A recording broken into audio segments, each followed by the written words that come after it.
Ya Tuhan, sungguh hati kami melimpah dengan syukur. Tidak sedetik pun Kau meninggalkan kami. Kau selalu menyertai kami. Engkau menilik setiap kehidupan kami, dan Engkau menjawab kami dengan iman kami kepadamu. Sebagai manusia biasa kami kekurangan hikmat, kekurangan akal untuk memahami ternyata segala sesuatu itu Engkau yang kerjakan dalam hidup kami. Sebagai manusia biasa kami kurang peka terhadap kekuatan kuasa Tuhan. Sebagai manusia biasa, sering kami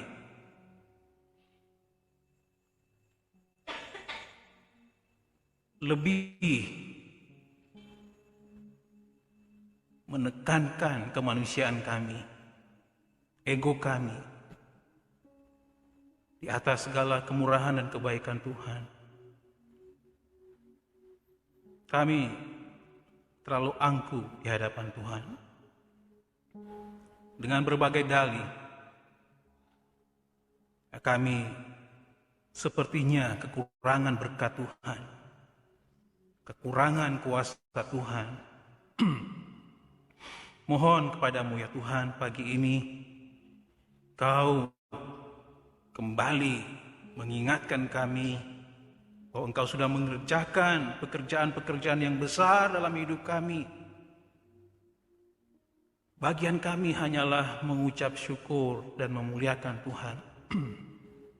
Kau menjaga kami siang dan malam. Kau selalu melindungi kami dan memberkati kami dengan cara Tuhan yang sungguh sangat ajaib. Terima kasih ya Yesus Tuhan kami. Kami bersama-sama berjemaat, baik yang ada di rumah-Mu yang kudus dan jemaat-jemaat kami yang tidak bisa hadir bersama dengan kami di sini, di kediaman mereka masing-masing. Kami rindu hati kami disiapkan untuk memuliakan Tuhan. Kami rindu pikiran kami disiapkan untuk memuji dan menyembah Engkau. Kami rindu totalitas kami, dimanapun kami berada. Kami di rumah, di kamar kami, di ruangan tamu kami.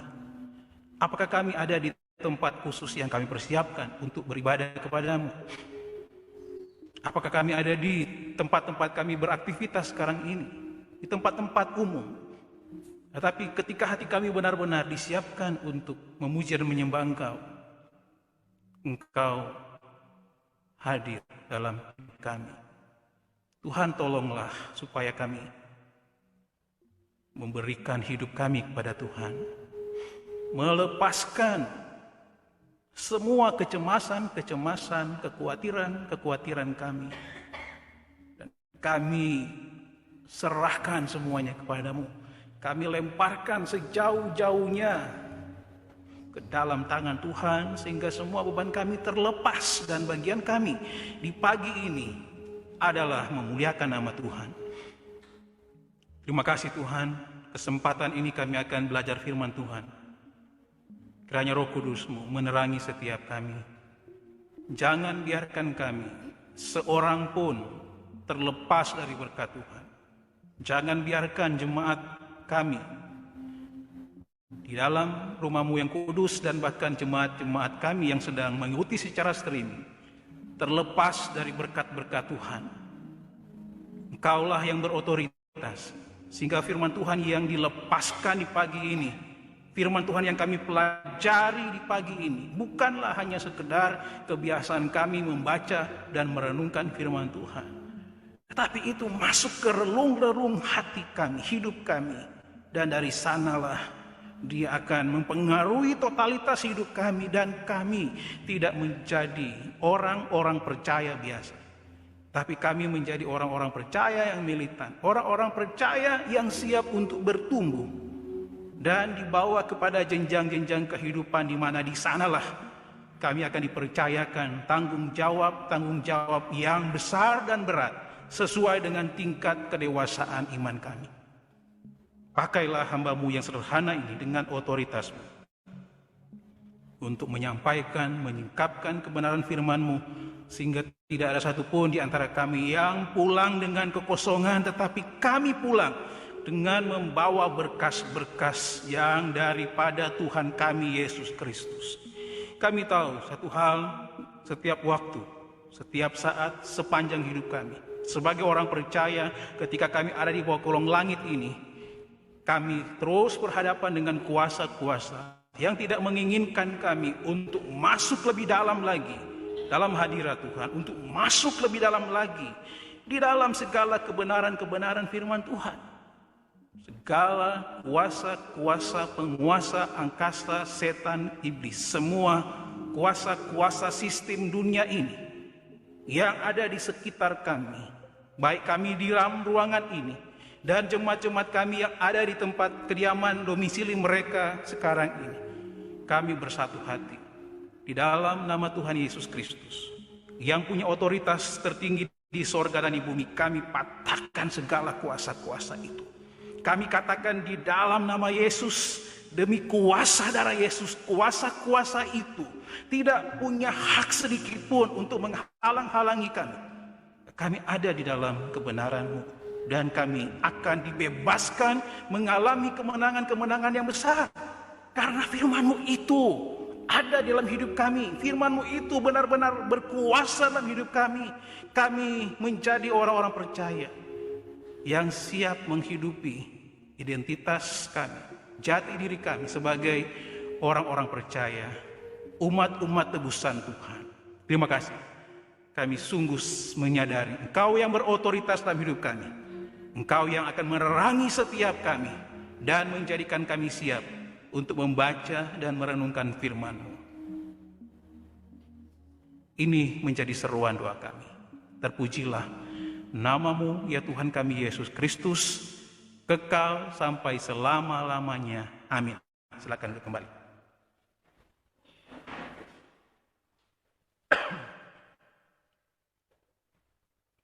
Pembacaan Alkitab kita seperti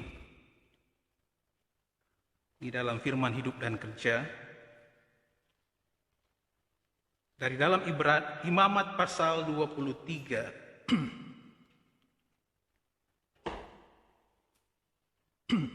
ayat 1 sampai dengan ayat yang ke-22. Mari kita baca bergantian, silih berganti, jemaat yang ada di gereja dan jemaat yang ada di rumah. Persiapkan hati kita untuk baca firman Tuhan. Baca dengan bersuara. Saya bacakan ayat yang ganjil, jemaat bacakan ayat yang genap. Kalau ada yang kesulitan buka Alkitab, silakan mengikuti firman Tuhan yang sudah tertera di slide demi slide sampai ayat yang ke-22. Yang diberi judul, sebenarnya pasal 23 keseluruhannya diberikan judul oleh Lembaga Alkitab Indonesia, Hari-Hari Raya. Tuhan berfirman kepada Musa, berbicaralah kepada orang Israel dan katakan kepada mereka, hari-hari raya yang ditetapkan Tuhan yang harus kamu maklumkan sebagai waktu pertemuan kudus, waktu perayaan yang kutetapkan adalah yang berikut. 6 hari lamanya boleh dilakukan pekerjaan. Tetapi pada hari yang ke-7 haruslah ada Sabat, hari perhentian penuh, yakni hari pertemuan kudus. Janganlah kamu melakukan sesuatu pekerjaan. Itulah Sabat bagi Tuhan di segala tempat kediamanmu. Inilah hari-hari raya yang ditetapkan Tuhan, hari-hari pertemuan kudus yang harus kamu maklumkan masing-masing pada waktunya yang tetap. Dalam bulan yang pertama, pada tanggal 14 bulan itu, pada waktu senja, ada Paskah bagi Tuhan. Dan pada hari yang ke-15 bulan itu, ada hari raya roti tidak beragi bagi Tuhan. 7 hari lamanya, kamu harus makan roti yang tidak beragi. Pada hari yang pertama, kamu harus mengadakan pertemuan kudus. Janganlah kamu melakukan sesuatu pekerjaan berat. Kamu harus mempersiapkan 7 hari lamanya, pada hari yang ke-7 haruslah ada pertemuan kudus. Janganlah kamu melakukan sesuatu pekerjaan berat. Tuhan berfirman kepada Musa, Berbicaralah kepada orang Israel dan katakan kepada mereka, apabila kamu sampai ke negeri yang akan kuberikan kepadamu, dan kamu menuai hasilnya, maka kamu harus membawa sebekas hasil pertama dari penuaianmu kepada imam. dan imam itu haruslah menunjukkan berkas itu di hadapan Tuhan. Supaya Tuhan berkenan akan kamu, imam harus menunjukkannya pada hari sesudah Sabat itu. Pada hari kamu menunjukkan berkas itu, kamu harus mempersembahkan seekor domba berumur setahun yang tidak bercela sebagai korban bakaran bagi Tuhan. Serta dengan korban sajiannya dari 2/10 efa tepung yang terbaik diolah dengan minyak sebagai korban api-apian bagi Tuhan, yakni bau yang menyenangkan, serta dengan korban curahannya dari 1/4 hin anggur. Sampai pada hari itu juga janganlah kamu makan roti atau benih gandum atau gandum baru, sampai kamu telah membawa persembahan Allahmu. Itulah suatu ketetapan untuk selama-lamanya bagi kamu turun-temurun di segala tempat kediamanmu. Kemudian kamu harus menghitung mulai dari hari sesudah Sabat itu, yaitu waktu kamu membawa berkas persembahan unjukan, harus ada genap 7 minggu. Sampai pada hari sesudah Sabat yang ke-7, kamu harus hitung 50 hari, lalu kamu harus mempersembahkan korban sajian yang baru kepada Tuhan. Dari tempat kediamanmu, kamu harus membawa 2 buah roti unjukan yang harus dibuat dari 2/10 efa tepung yang terbaik. Dan yang dibakar sudah dicampur dengan ragi sebagai hulu hasil bagi Tuhan. Beserta roti itu, kamu harus mempersembahkan 7 ekor domba berumur setahun yang tidak bercela, dan seekor lembu jantan muda dan 2 ekor lembu jantan. Semuanya itu haruslah menjadi korban bakaran bagi Tuhan, serta dengan korban sajian dan korban-korban curahan, suatu korban api-apian yang baunya menyenangkan bagi Tuhan. Kemudian kamu harus mempersembahkan seekor kambing jantan sebagai korban penghapus dosa, dan 2 ekor domba yang berumur setahun sebagai korban keselamatan. Imam harus menunjukkan semuanya beserta roti hulu hasil itu sebagai persembahan unjukan di hadapan Tuhan, beserta kedua ekor domba itu. Semuanya itu haruslah dipersembahkan kudus bagi Tuhan dan adalah bagian imam. Pada hari itu juga kamu harus mengumumkan hari raya, dan kamu harus mengadakan pertemuan kudus. Janganlah kamu melakukan sesuatu pekerjaan berat, itulah suatu ketetapan untuk selama-lamanya di segala tempat kediamanmu turun-temurun. Pada waktu kamu menuai hasil tanahmu, janganlah kau sabit ladang habis-habisan sampai ke tepinya, dan janganlah kau pungut apa yang ketinggalan dari penuaianmu. Semuanya itu harus kau tinggalkan bagi orang miskin dan bagi orang asing. Akulah Tuhan Allahmu. Demikianlah pembacaan Alkitab. Berbahagialah kita yang mendengarnya sebagai firman Tuhan, serta melakukannya di dalam kehidupan setiap hari. Salam sejahtera untuk kita semua. Shalom. Jemaat yang sedang mengikuti secara streaming,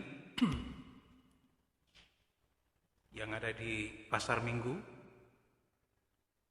yang ada di Bintaro, kemudian ada yang dari Bali, dan ada di Pamulang. Puji Tuhan, kita bersyukur pembacaan Alkitab kita di pagi ini terdapat dari kitab Imamat. Sebelumnya minggu lalu pembacaan Alkitab dari Perjanjian Baru. Kemudian ini kembali lagi ke Perjanjian Lama dalam kitab Imamat. Saya memberi sedikit pendahuluan terhadap kitab Imamat. Jadi kitab Imamat berhubungan dengan suku Lewi.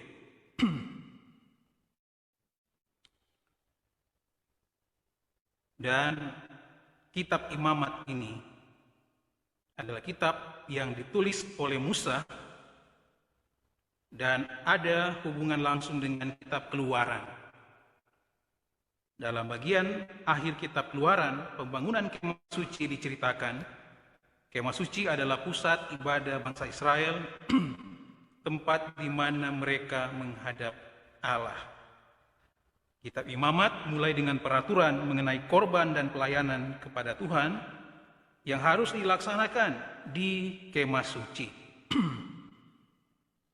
Tujuan kitab Imamat ialah menjelaskan bagaimana bangsa Israel harus hidup sebagai bangsa yang kudus, yang terpilih oleh Tuhan.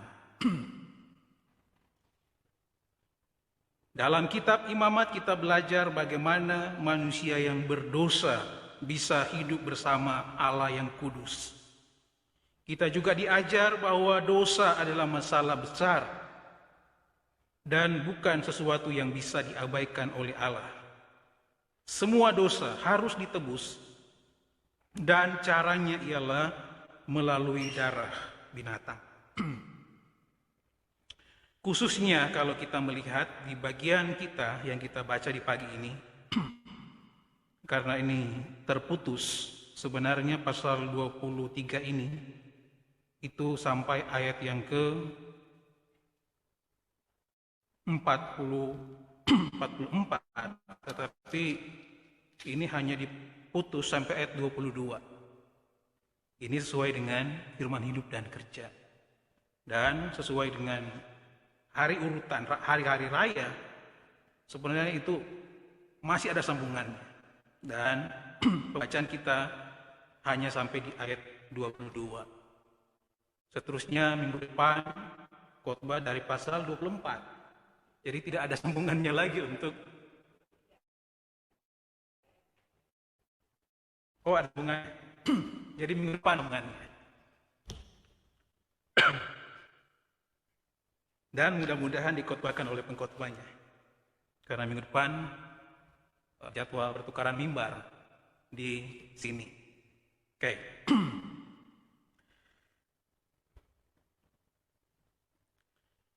Perjalanan iman kita bersama Tuhan selalu diwarnai oleh berbagai peristiwa dalam hidup kita.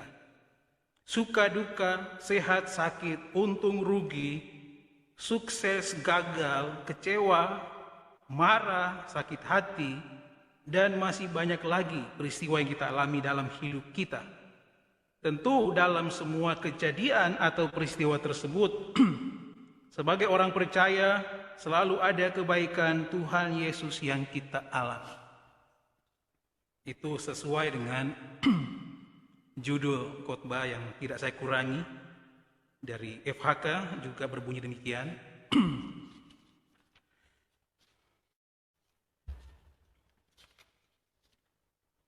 Mengingat kebaikan Tuhan dalam setiap musim kehidupan. Saya ulangi lagi, dan ini kutipan. Bukan kata-kata saya. Jadi saya membaca kutipan itu. Perjalanan iman kita bersama Tuhan selalu diwarnai oleh berbagai peristiwa dalam hidup kita. Suka, duka, sehat, sakit, untung, rugi, sukses, gagal, kecewa, marah, sakit hati, dan masih banyak lagi peristiwa yang kita alami dalam hidup kita. Tentu dalam semua kejadian atau peristiwa tersebut, sebagai orang percaya selalu ada kebaikan Tuhan Yesus yang kita alami. Supaya bisa mengalami kebaikan Tuhan Yesus dalam hidup kita, maka kita harus memiliki relasi pribadi dengannya, hubungan pribadi dengannya. Selain itu, kebaikan Tuhan Yesus dalam hidup kita bisa kita alami bila kita mengenal Dia dengan benar. Jadi cocok sekali lagu tadi, lagu pengantar firman Tuhan. Kemarin dulu malam istri saya tanya-tanya ke saya, kamu mau pesan lagu apa? Saya bilang ya apa yang ditulis itu saja. Jadi sebagai orang Protestan itu kebetulan. Tapi kembali lagi lagu-lagu yang ada di sini, walaupun saya membuat slide-nya, tetapi saya tidak menyadari kalau itu selaras dengan yang dikhotbahkan pada pagi ini. Kebaikan Tuhan Yesus dalam hidup kita bisa kita alami bila kita mengenal Dia dengan benar. Kebaikan Tuhan harus ditanggapi dengan iman sehingga dapat memelihara hubungan dengan Allah. Mungkin bisa menjadi suatu kejadian yang menjadikan kita mengalami satu peristiwa di mana kita sulit mengampuni karena ada dua peristiwa yang sangat tolak belakang. Misalnya saya sebutkan tadi, suka di sebelahnya ada duka, sehat di sebelahnya ada sakit, untung di sebelahnya ada rugi, sukses di sebelahnya ada gagal, kemudian kecewa, marah, sakit hati, dan masih banyak lagi peristiwa yang kita alami dalam hidup kita. Kebaikan Tuhan Yesus harus ditanggapi dengan iman sehingga dapat memelihara hubungan dengan Allah.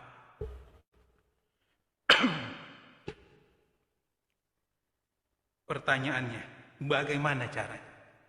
Kebaikan Tuhan dalam hidup kita melihat dari dengan perspektif iman kita, sehingga yang kelihatan itu merugikan kita, itu tidak akan menggerogoti kita.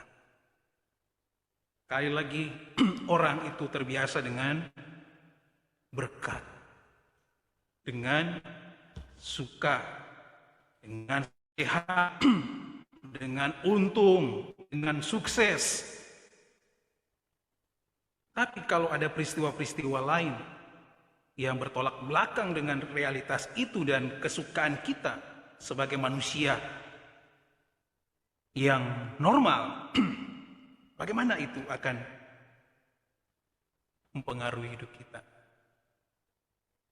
Sekali lagi, kebaikan Tuhan harus ditanggapi dengan iman. Kebaikan Tuhan harus ditanggapi dengan iman.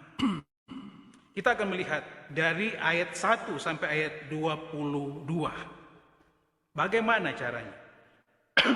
Kebaikan Tuhan di dalam hidup kita, kita responi, kita tanggapi dengan iman. Caranya bagaimana?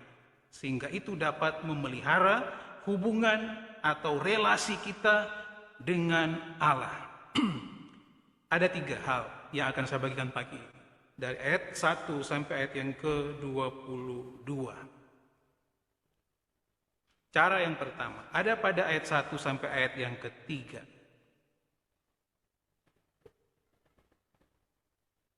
Tuhan berfirman kepada Musa, "Berbicaralah kepada orang Israel dan katakan kepada mereka, hari-hari raya yang ditetapkan Tuhan, yang harus kamu maklumkan sebagai waktu pertemuan kudus. Waktu perayaan yang kutetapkan adalah yang berikut. 6 hari lamanya boleh dilakukan pekerjaan, tetapi pada hari yang ke-7 haruslah ada sabat, hari perhentian penuh, yakni hari pertemuan kudus. Janganlah kamu melakukan sesuatu pekerjaan, itulah sabat bagi Tuhan di segala tempat kediamanmu." Bagaimana caranya kita menanggapi dengan iman kebaikan Tuhan, sehingga hubungan kita dengan Tuhan itu menjadi lebih baik? Yang pertama, kita harus mengembangkan pola hidup kesetiaan. Ayat 1 sampai dengan ayat yang ke-3. Kalau kita baca baik-baik ayat 1, dan itu nanti akan diulang pada ayat yang ke-9 dan seterusnya, ayat 23. Tuhan berfirman kepada Musa, berbicaralah kepada orang Israel dan katakan kepada mereka.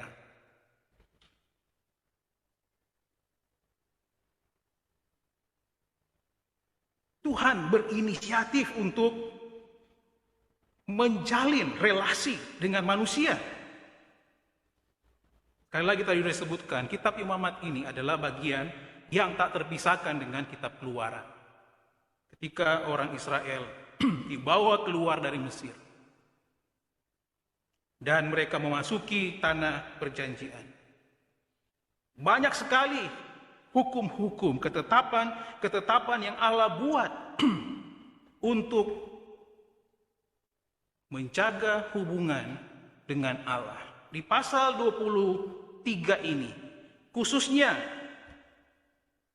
berhubungan dengan perjanjian yang terkenal dengan perjanjian Musa. Apa perjanjian Musa itu? Nanti kita baca lagi di Keluaran pasal 20. Allah berjanji-janjian dengan orang Israel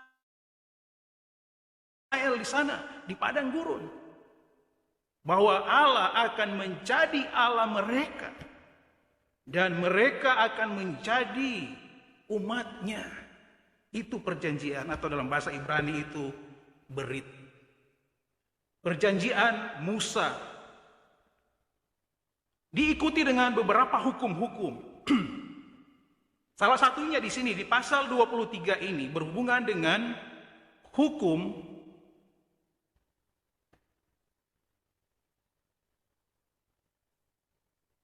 mengenai hari-hari raya di Israel.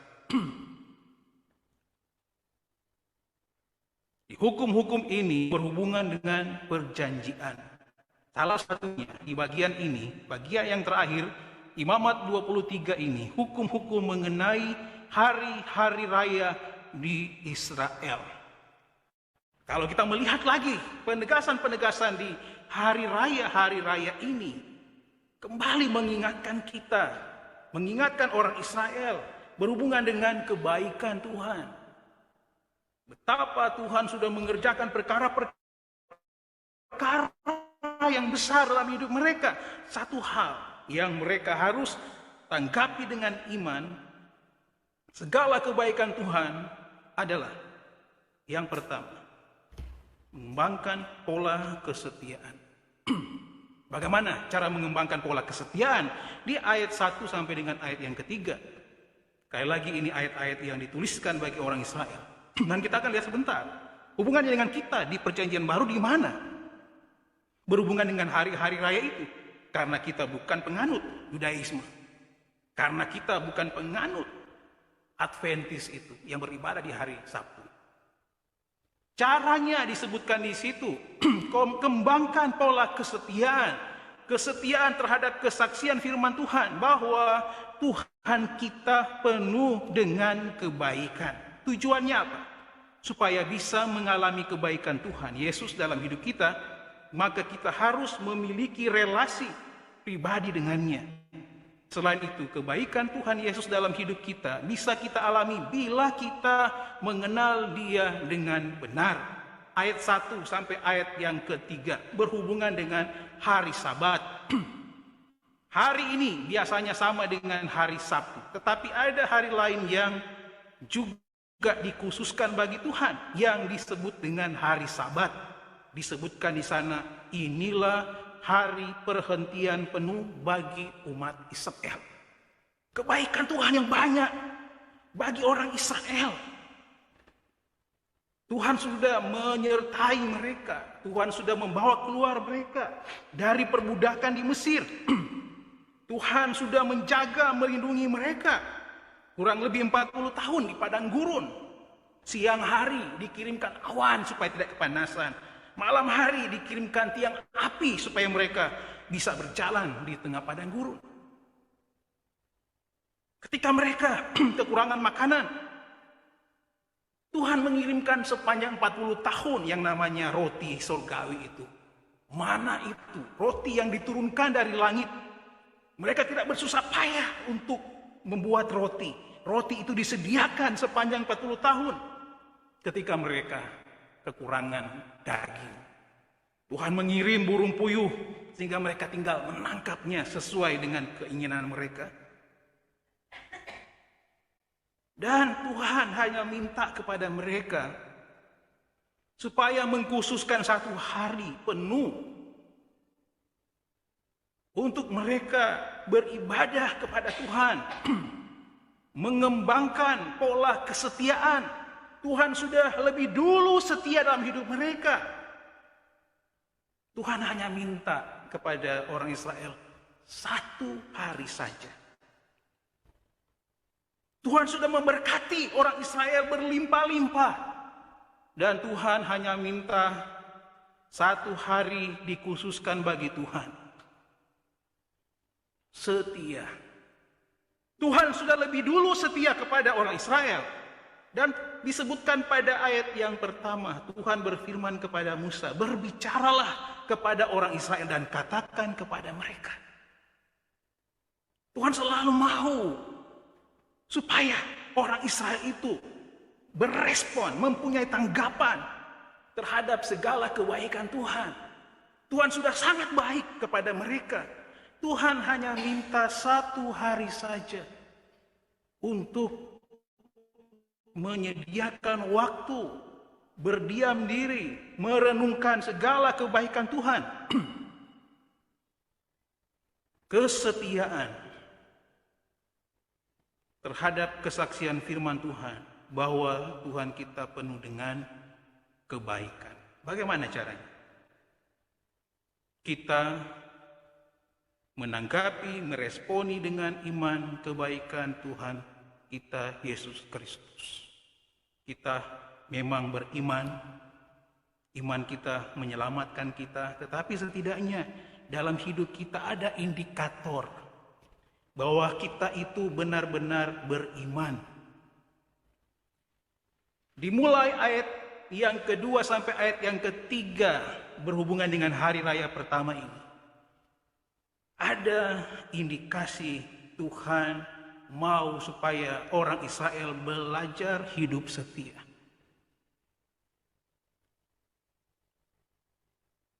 Kalau dihubungkan dengan kita sekali lagi, kita bukan orang Israel dan tidak ada darah Israel. Kita bukan orang Yahudi, tetapi kita adalah orang Kristen, orang percaya. Prinsipnya sama, berhubungan dengan kebaikan Tuhan. Kita menanggapi dengan iman kebaikan Tuhan. Satu hal yang menjadi ujian bagi kita. Tuhan hanya minta satu hari. Seperti biasanya di sepanjang gereja. Sejarah gereja.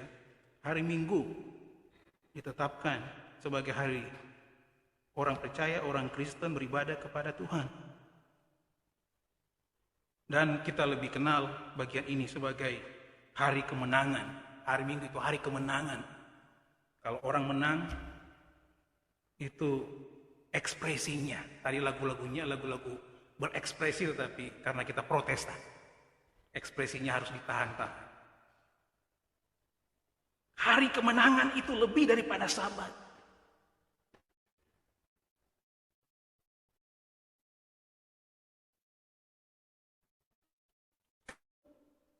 Tapi kebalikan-kebalikan sekali lagi, dasarnya memang Sabat. Harus ditekan-tekan dulu. Kemudian lama-lama terbiasa. Harus diberi dorongan-dorongan. Supaya orang percaya, umat Israel, nanti kalau kita baca seterusnya, kalau ada yang mengambil manah lebih banyak di hari Sabat, itu akan basi. Kalau mereka melakukan sesuatu, pekerjaan di hari Sabat, itu akan mendapat hukuman. Kalau mereka mengerjakan sesuatu yang tidak berhubungan dengan mereka meresponi kebaikan Tuhan, mereka akan kena kepada kutukan-kutukan. Sekali lagi kita tidak terikat dengan Sabat, karena kita ada di perjanjian baru, di mana kita mengalami kemenangan-kemenangan yang besar. Kita ada di era gereja, namanya masa anugerah. Masa anugerah beda dengan masa perjanjian lama. Kalau salah langsung dipentil. Kalau salah langsung dihajar. Sekarang orang melakukan kesalahan, sepertinya Allah tidak pernah melihat. Sepertinya Allah tutup mata dengan kesalahan yang dibuat oleh orang percaya, umat Tuhan, jemaat Tuhan. Tapi ini masa anugerah beda dengan masa perjanjian lama. Nanti di akhir zaman Tuhan akan menjemput kita sebagai saleh-salehnya. Dan di sorga kita akan bertemu dengan takhta pengadilan Kristus. Selalu saya mengilustrasikan di sana tidak ada KKN, tidak ada kolusi. Karena mentang-mentang saya gembala, kemudian nanti di sorga saya bebas. Dan berkat berlimpah-limpah, upah sudah pasti. Banyak untuk saya. Oh, minta maaf, di sorga tidak ada kolusi. Namanya takhta pengadilan Kristus di sorga. Yesus Kristus benar-benar adil. Sepanjang hidupmu di dunia tidak menunjukkan kesetiaan, tidak menjalani hidupnya dengan kesetiaan, di surga didelete oleh Allah. Tidak ada upah, tidak ada mahkota untuk orang-orang yang tidak setia. Di masa anugerah ini, inilah yang menjadi ujian kita. Tidak kelihatan akibatnya kalau di masa perjanjian lama salah langsung dihajar sehingga tahu salah. Di masa anugerah ini walaupun sudah dikhotbah dengan keras, jemaat itu tidak bergeming. Dan semakin berdalih untuk hidup di dalam kesalahan-kesalahannya. Nanti di surga tidak ada kolusi. Ketika berhadapan dengan meba, itu personal individu. Nanti di surga kalau bertemu dengan surga karena saya adalah temannya atau mungkin karena dia pernah bergereja di sini. Kemudian ada Pak Denny. Mungkin saya akan dibela sama Pak Denny. Oh, tidak ada. Di surga itu personal. Nanti di surga kalian akan bertemu dengan Tuhan di sana. Karena ada apa-apanya sebagai gembala. Oh, tidak ada. Di surga itu personal. Bertanggung jawab secara pribadi kepada Allah. Kesetiaan kita yang kita kerjakan dengan sungguh-sungguh kita kembangkan pola kesetiaan itu. Di sana kita akan lihat. Ternyata sepanjang hidup saya sudah setia. Di kampus kami itu ada filosofi 3S. Jadi kalau bersama-sama dengan kami, ini nyaris 1/4 di tempat ini dari kampus kami. Sarjana, suci, dan setia. Jadi sudah mengerti apa itu setia. Setia itu karena apa? Itu setia. Setia itu bagian dari mengerjakan dengan sungguh-sungguh apa yang diberikan kepada kita. Tanggung jawab yang diberikan kepada kita, kerjakan dengan sungguh-sungguh. Di sana dia akan menilai. Kalau di kampus kami, sungguh-sungguh itu pun nilainya C. Kalau 15. Saya dulu 15, seharusnya 25, tapi ada adik tingkat yang mengikuti saya. Ya saya biarkanlah yang sehingga saya lulus dengan nilai C. Semakin banyak nilai B, nilai A, dan seterusnya. Mengerjakan dengan sungguh-sungguh tanggung jawab yang dipercayakan kepada kita di sana. Bukan kampus, jadi beri penghargaan. Kamu setia, bukan. Nanti di sana yang menilai kita itu bukan manusia, bukan Denny Kilapong, tapi yang akan menilai di sorga adalah Allah pencipta langit dan bumi, yaitu Tuhan Yesus Kristus. Yang tidak ada sedikit pun rasa untuk membela karena. Tetapi di sana, di takhta pengadilan Kristus, pengadilan yang benar-benar adil. Bagaimana caranya? Menanggapi dengan iman segala kebaikan Tuhan. Dengan hari Sabat yang ditentukan menjadi waktu perayaan, waktu pertemuan kudus, waktu perayaan yang kutetapkan. Itu menjadi indikator bagaimana orang Israel supaya belajar hidup setia, belajar bertanggung jawab dengan kesetiaan. Berhubungan dengan kita orang percaya di waktu sekarang ini, banyak sekali ujiannya untuk setia. Banyak cara untuk meningkatkan pola kesetiaan. dengan tanggung jawab yang diberikan kepada kita. Saya dari umur, semuanya saya mungkin yang tidak kena peraturan waktu itu, saya sudah diyakin sebelum usia 25 tahun. Setelah itu tidak boleh diajukan menjadi majelis kalau belum usia 25 tahun. Tapi saya nyaris menjadi penatua pada waktu itu. Hanya beda sedikit suara dengan om saya. Belum 25 tahun saya sudah diyakin. Kemudian bukan masalah apa tentang diyakin itu, tetapi mengenai tanggung jawab yang ada di diyakin itu. Tuhan sudah mengurapi menjadi seorang pelayan, pejabat gereja. Diaken saja saya takut sekali pada waktu itu untuk mengemban jabatan pelayanan sebagai diaken di gereja. Belajar untuk setia terhadap tanggung jawab yang diberikan oleh Tuhan dalam hidup kita, sekecil apapun tanggung jawab itu, setia. Kembangkan pola kesetiaan. Sekali lagi, dalam masa-masa kita sekarang di tempat-tempat tersembunyi, orang banyak tidak tahu apa yang kita kerjakan. Tapi kita sedang berhadapan dengan Allah yang tidak dapat untuk ditutupi segala apa yang kita kerjakan.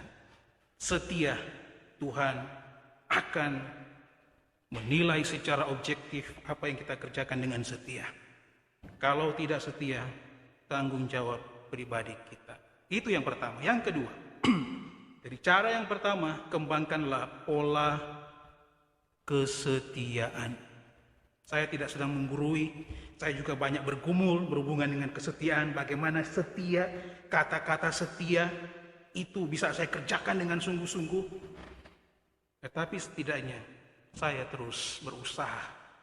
Bagaimana sih caranya supaya saya menjadi seorang yang setia di pandangan mata Allah? Saya sudah banyak makan garam tentang segala kebaikan Tuhan. Bagian saya sekarang adalah belajar hidup setia. Yang kedua, di pasal 23 ayat 4 sampai dengan ayat yang ke-14. Pola hidup baru terhadap kesaksian firman Tuhan bahwa Tuhan kita penuh dengan kebaikan. Bukan hanya mengembangkan pola kesetiaan. Yang kedua, mengembangkan pola hidup baru. Selain itu, agar bisa mengalami kebaikan Tuhan Yesus dalam hidup kita, maka kita juga harus mengetahui keinginan hatinya. Selanjutnya, supaya bisa mengalami kebaikan Tuhan Yesus dalam hidup kita, maka kita harus mengerti rencananya bagi hidup kita. Hari raya yang kedua, itu di ayat 4 sampai ayat yang ke-5. Dan yang ketiga di ayat 6 sampai dengan ayat yang ke-8. Dua hari raya ini sekali lagi saya cermati lagi dan dihubungkan dengan kehidupan kekristenan sekarang yang mau ditekankan oleh Tuhan. Bukan hanya supaya mereka mengembangkan pola kesetiaan, tetapi ada sesuatu yang penting yang harus dikerjakan secara personal dan sebagai suatu bangsa bagi orang Israel. Mereka adalah umat pilihan Allah. Sekali lagi, perjanjian Musa. Mereka adalah orang-orang yang dikhususkan oleh Tuhan. Mereka bukan lagi orang-orang yang diperbudak di Mesir, tapi mereka adalah orang-orang yang bebas dan merdeka. Dan mereka punya banyak sekali atribut-atribut sebagai umat pilihan Allah. Kalau kita baca di pasal 23 ayat 4 sampai ayat yang ke-5, inilah hari-hari raya yang ditetapkan Tuhan, hari-hari raya, hari pertemuan kudus yang harus kamu maklumkan masing-masing pada waktunya yang tetap. Dalam bulan yang pertama, pada tanggal 14 bulan itu, pada waktu senja ada Paskah bagi Tuhan. Hari raya yang kedua adalah Paskah. Orang Israel merayakan Paskah. Kita mengingat kembali sebelum orang Israel keluar dari Mesir, mereka merayakan Paskah. Setiap rumah yang ada tanda darah yang dicoretkan di atas pintu rumahnya, maka malaikat pencabut nyawa tidak akan mengambil anak sulung di dalam rumah itu. Mereka merayakan Paskah. Tuhan melakukan perkara-perkara yang besar di dalam kehidupan orang Israel. Atau kalau kita maju ke Perjanjian Baru, kita juga merayakan Paskah. Paskah kita tidak sama dengan Paskah orang Israel. Paskah orang Kristen, orang percaya adalah Kristus adalah Paskah kita. Kalau kita baca di 1 Korintus 5 ayat 7 sampai ayat yang ke-8. Kristus itu adalah Paskah yang menjadikan hidup kita berkemenangan, dibebaskan dari berbagai macam hukuman, ancaman. Dan kita terbebas dari berbagai hukuman, terbebas dari berbagai ancaman, murka yang menyala-nyala di atas hidup kita.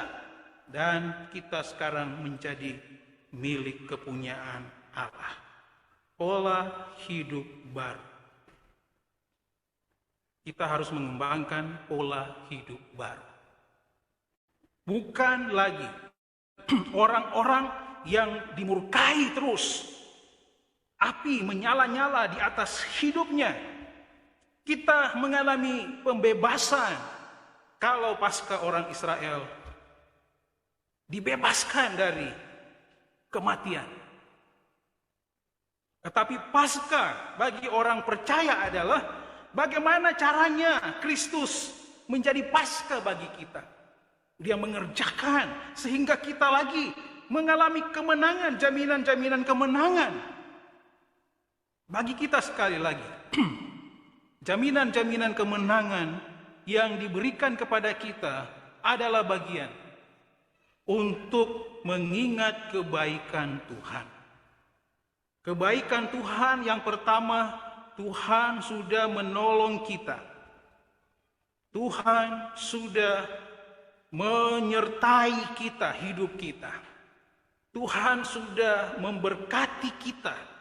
Kebaikan Tuhan yang lain adalah Tuhan sudah mencabut segala kutukan itu. Tuhan sudah membebaskan kita dari berbagai ancaman yang bisa menghilangkan nyawa kita. Dengan Paskah itu. Tuhan begitu baik dalam hidup kita. Kita bukan lagi orang-orang yang lama. Kita ini baru. Kita bukan lagi orang yang dulu. Aku masih seperti yang dulu. Itu lagu-lagu orang dunia.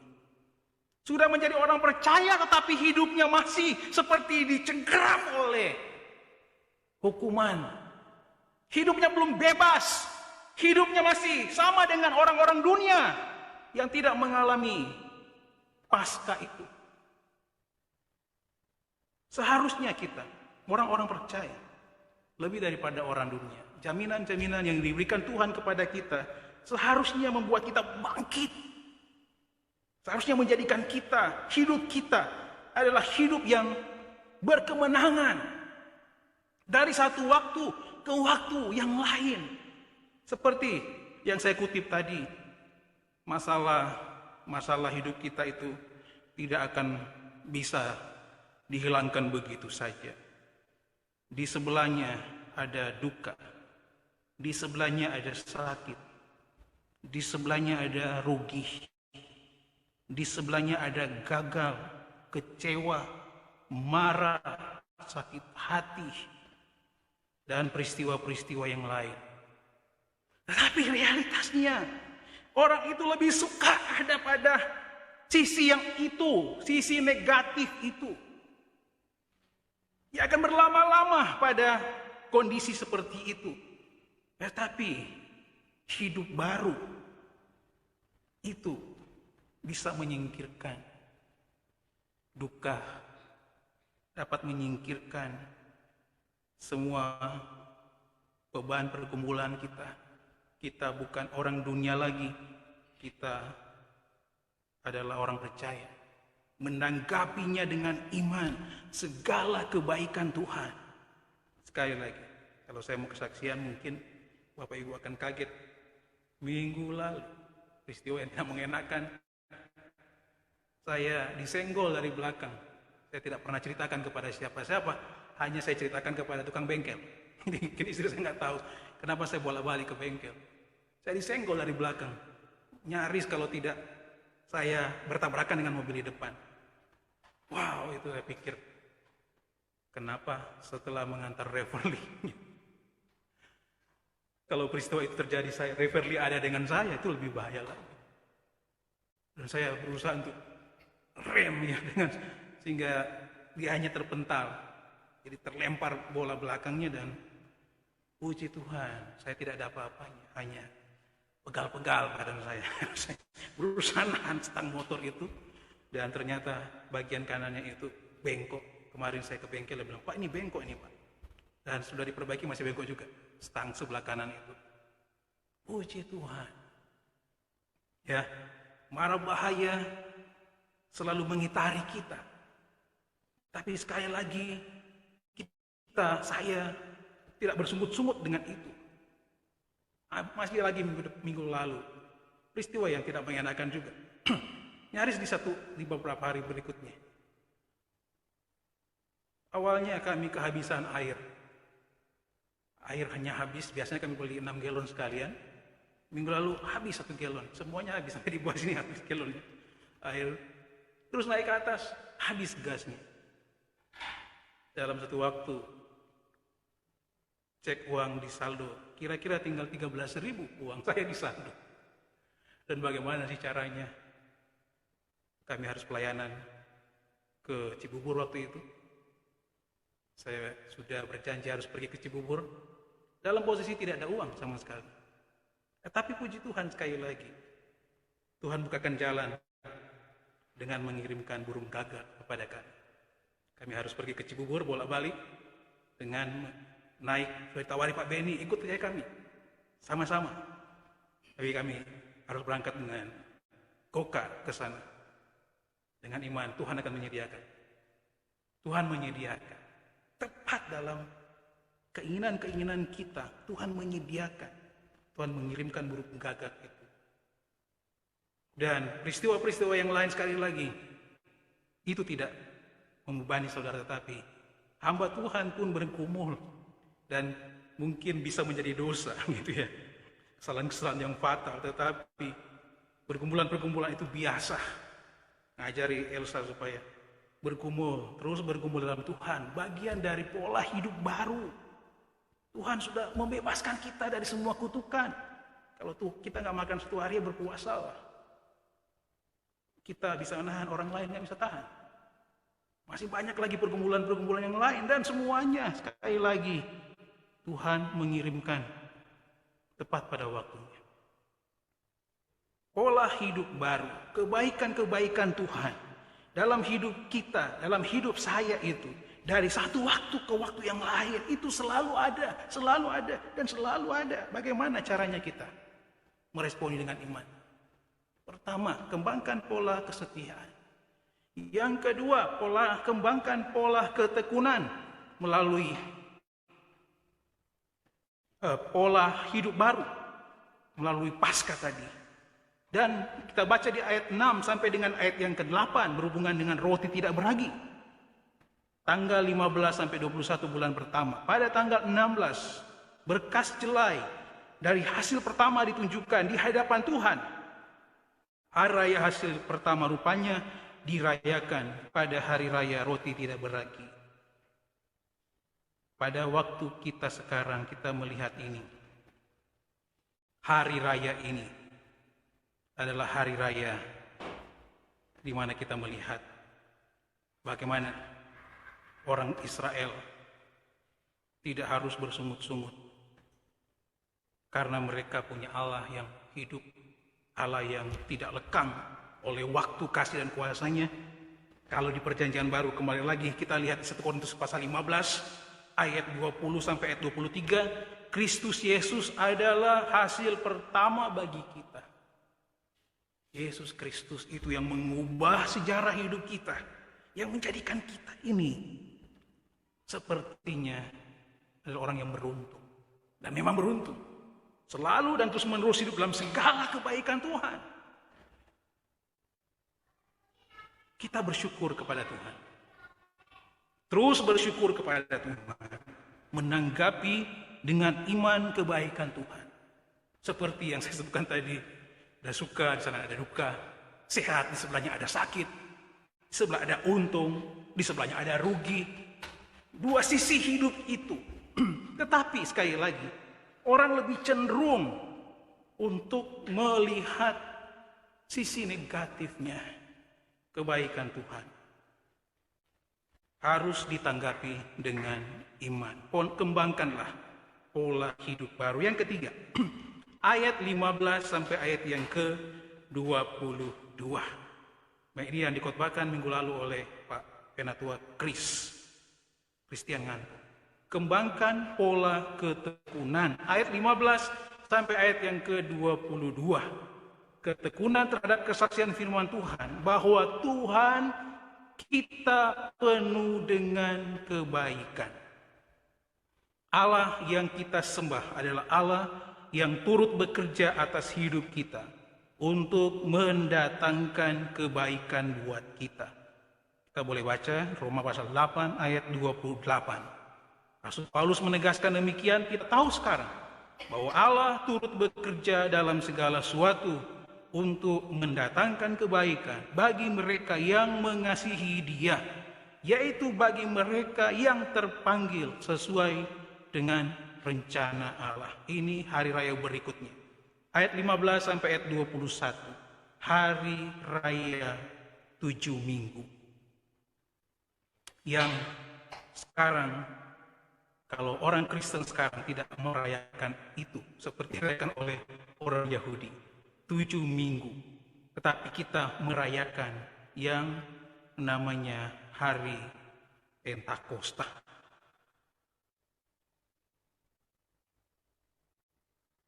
Kita bersyukur. Ada beberapa hari raya yang ada kelanjutannya di perjanjian baru. Dan sekali lagi berhubungan dengan bagaimana Allah mau menunjukkan kebaikannya kepada orang Israel. Dan orang Israel itu harus menanggapi, meresponi dengan iman. Bagian yang pertama, caranya menanggapi dengan iman kebaikan Tuhan. Kembangkan pola kesetiaan. Yang kedua, kembangkan pola hidup baru. Dan yang ketiga, kembangkan pola ketekunan. Ada 8 minggu lalu yang dikotbahin oleh Pak Kris. Mudah-mudahan Pak Kris dengar juga khotbah hari ini. Ada berhubungan dengan hari raya 7 minggu. Bagaimana kebaikan Tuhan harus diresponi dengan iman. Allah bekerja dalam segala sesuatu untuk mendatangkan kebaikan bagi mereka yang mengasihi Dia, yaitu bagi mereka yang terpanggil sesuai dengan rencana Allah. Hari 7 minggu, kemudian ayat yang ke-16, hari raya menuai karena mengakhiri panen gandum. Hari hulu hasil yang disebutkan di Bilangan 28 ayat 26. Karena roti yang disebut dibuat dari gandum yang baru itu dipersembahkan kepada Tuhan. Hari raya ini disebut Pentakosta karena dirayakan 50 hari setelah Paskah Kristus. Paskah kita telah mati pada hari pertama minggu berikut ia bangkit sebagai hasil pertama. Ia tinggal di bumi ini selama 40 hari sebelum naik ke surga. Kisah Rasul 1 ayat 9, 10 hari kemudian pada hari Pentakosta Roh Kudus turun. kita bersyukur. Kebaikan-kebaikan Tuhan dalam hidup kita itu tidak terkatakan dan tak tergantikan. Seharusnya, selayaknya kita mengucap syukur. Bila kita menghitung akan kebaikan Tuhan Yesus dalam hidup kita, tentulah tidak bisa kita jumlahkan. Kebaikan Tuhan Yesus dalam hidup kita sudah tidak bisa kita hitung lagi. Kebaikan Tuhan Yesus dalam hidup kita hanya bisa kita balas dengan berterima kasih dan bersyukur kepadanya. Berterima kasih dan bersyukur. Terus berterima kasih dan bersyukur. Responi dengan iman semua kebaikan Tuhan.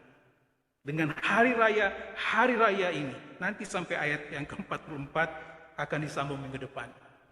Hari raya ini, Tuhan menginginkan, selalu disebutkan, Tuhan berfirman kepada Musa. Di ayat yang pertama, diulang lagi pada ayat yang ke-9, diulang lagi pada ayat 27, dan seterusnya. Hal yang penting, kembali lagi, firman Tuhan mengingatkan kepada kita berhubungan dengan kebaikan Tuhan yang selalu baru setiap hari dalam hidup setiap kita yang sungguh-sungguh percaya kepadanya. Dan bahkan dalam keadaan yang tidak menguntungkan, kebaikan Tuhan. Kayak lagi minggu lalu, nyaris itu saya lemas sekali ya. Kok bisa ini? Jadi saya baru selesai ngantar Everly, pulang mau ngikut ke Kemayoran Lama, baru mau masuk ke Kemanggisan, senggol saya dari belakang. Aduh, saya pikir ini mau jadi apa saya ini? Saya hanya refleks, saya akan terpental ke depan karena mobil lagi berhenti yang satu di depan.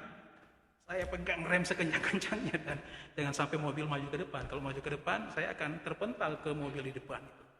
Saya berusaha bertahan di motor saya. Dan saya lihat dia tidak maju lagi mobil di belakang itu. Puji Tuhan. Mungkin juga sopirnya takut setengah mati karena dia salah menyenggol saya. Tapi sekali lagi, saya berterima kasih kepada Tuhan. Masih diberikan lagi. Tidak ada lecet sedikit pun. Karena sebelumnya Karis juga ditabrak dengan motor yang sama. Dan dia banyak lecet-lecetnya. Saya, puji Tuhan, saya tidak terpental. Tapi nanti hari-hari berikutnya saya rasa badan saya semua sakit-sakit. Tapi sekali lagi, Tuhan itu baik dalam hidup kita. Dalam banyak aspek hidup kita. Tuhan itu baik. Dalam hal apa lagi kita melihat kebaikan Tuhan? Sempurna, kompleks kebaikan Tuhan dalam hidup kita. Tuhan hanya mengajarkan kita secuil saja. Kalau boleh mungkin begitu. Belajarlah hidup setia. Kalau boleh, hiduplah di dalam pola hidup baru. Kalau boleh, jangan hanya berucap tekun tapi tidak menunjukkan secuil pun ada ketekunan dalam hidupnya. Belajarlah dari hal-hal yang sederhana, yang kecil. Kebaikan Tuhan harus diresponi dengan iman. Berusahalah. Kita terus berusaha. Berusaha memberikan yang terbaik kepada Tuhan. Dan yakinlah, berkat Tuhan pasti akan tercurah berlimpah-limpah dalam hidup kita. Sekali lagi kalau mau kesaksian, walaupun saya hamba Tuhan, mungkin Bapak Ibu pikirkan itu hamba Tuhan, bukan gembala. Saya bukan gembala, bukan hamba Tuhan. Beda dong. Ya mungkin beda, tapi sekali lagi kami yang ada kalau dilukiskan dengan gunung ada di atas, sedikit kesalahan saja, orang lebih mudah menendang kami dari menendang jemaat. Buat kesalahan sedikit saja bisa disingkirkan dalam hidup ini. Tetapi sekali lagi, semua karena kemurahan, kebaikan Tuhan. Dan kita harus mengulang-ulang itu dalam hidup kita karena kebaikan Tuhan. Tuhan mengajarkan apa lagi dalam hidup kita. Tadi lagu sebelum firman Tuhan. Bapa surgawi, ajarku mengenal betapa dalamnya kasih-Mu. Bapa surgawi, buatku mengerti betapa kasih-Mu padaku. Kalau kita mengerti lagu itu, sama dengan kita minta kepada Tuhan. Kalau kita belum mengenal Tuhan, berikutnya Tuhan bukakan pengertian kepada kita, dipaksa supaya mengerti. Itu isi lagu ini. Semua yang terjadi dalam hidupku, ajarku menyadari kau selalu sertaku. Tidak ada sesuatu dalam hidup kita tanpa penyertaan Tuhan. Kalau belum disentil Tuhan lebih berat lagi, mungkin masih bergeming. Kalau belum disentil Tuhan lebih keras lagi, masih sering berdalih. Kita berdoa kepada Tuhan, jangan sampai kita menjadi seperti orang Israel. Dalam sejarah berikutnya, mereka banyak menyakiti hati Tuhan. Tidak setia, terus mau membanding-bandingkan Allah mereka dengan Allah-Allah yang kita baca minggu lalu ya. Allah Baal itu nggak nafas, nggak mencium, tidak hidup, tapi diidolakan oleh orang Israel. Mungkin kalau Allah itu saya dan Kilapong, bukan saya sentil lagi, saya injak-injak orang itu. Karena ini orang yang kurang ajar. Sudah dibaiki oleh Tuhan, malah mereka berbalik dan tidak mau berusaha untuk meresponi dengan iman segala kebaikan Tuhan. Sekali lagi berjemaat, firman Tuhan hari ini mengingatkan kita semua, termasuk saya, untuk belajar hidup setia. Kecil apapun tanggung jawab kita, setialah. Hidup baru kita dalam Tuhan, bangga, bersyukur, hidupi, lanjutkan itu. Jangan kita berputar-putar pada kehidupan dunia. Ingat baik-baik lagu-lagu yang sering menyatakan dan Pak Palal nyanyikan minggu lalu. Hidup ini adalah kesempatan. Mungkin kita tahu, kita sering menyanyi lagu itu, tapi tidak tahu sejarahnya lagu itu. Lagu itu ditulis oleh seorang pendeta yang anaknya itu pergi naik motor besar dan disambar langsung mati. Masih muda bapaknya, meriang-riang. Kebanggaan bapaknya, anaknya yang mungkin akan meneruskan pelayanan. Tapi mati dengan sia-sia hanya karena kesenangan duniawi. Saya selalu mengingatkan teman-teman saya masih muda. Kalau dia mulai posting, dia mulai naik motor besar, dia bilang hati-hati di jalan. Hidup ini adalah kesempatan. Nanti kalau sudah tidak berdaya, kemudian bilang, Tuhan, saya mau setia ikut Tuhan. Tuhan bilang, bohong kamu, penipu situ. Sewaktu sehat-sehat, kamu tidak setia, kamu tidak tekun. Sekarang sudah sakit, bilang Tuhan, kalau saya sehat, saya akan lebih tekun. Tuhan itu tidak buta. Tuhan itu maha tahu. Tapi sekali lagi, berjemaat, tugas gembala-gembala untuk bersyafaat bagi jemaat-jemaat. Membela jemaat-jemaat di hadapan Tuhan. Supaya jangan sama hatinya, sehingga besok sulit lagi untuk disentuh dengan kuasa Roh Kudus. Doa dan beban kami hamba-hamba Tuhan mendoakan jemaat-jemaat Tuhan supaya bangkit lagi, lebih bergairah lagi hidupnya, mau setia menjalani hidupnya, mau menjalani apa yang Tuhan berikan. Jati diri, identitas baru, kemenangan-kemenangan yang besar, kesempatan berpengalaman dengan Allah, dan bahkan hidup dalam segala ketekunan karena Roh Kudus. Yang mengerjakan dalam kita adalah Allah Roh yang sama. Tidak hanya kepada segelintir orang. Bagian kita, sekali lagi saya ulangi, mengucap syukur, selalu mengucap syukur. Tidak, hidup kita hanya bisa kita balas dengan berterima kasih dan bersyukur kepadanya.